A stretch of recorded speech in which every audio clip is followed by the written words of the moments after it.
I use the magic ring to start my mandala patterns.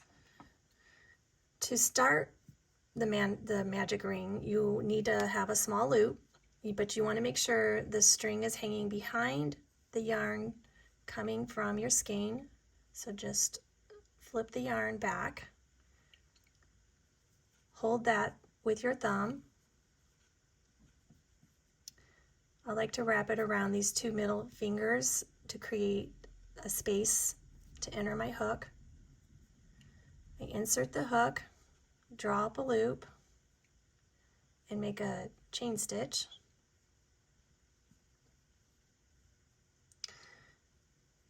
You can use any stitch to start the magic ring, single crochets, double crochets.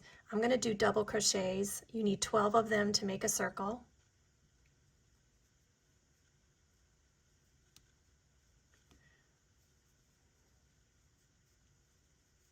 You're going to work around both of these strands, the loose one and the loop at the same time. Continue making your double crochets around both strands.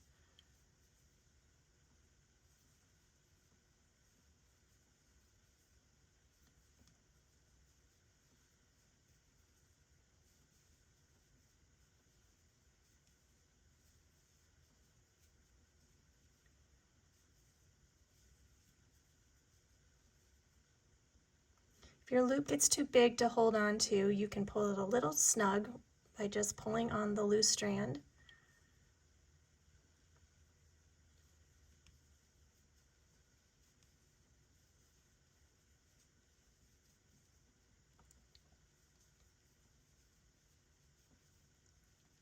All right, I've finished 12 double crochets, and now I want to close this loop to pull all my stitches together.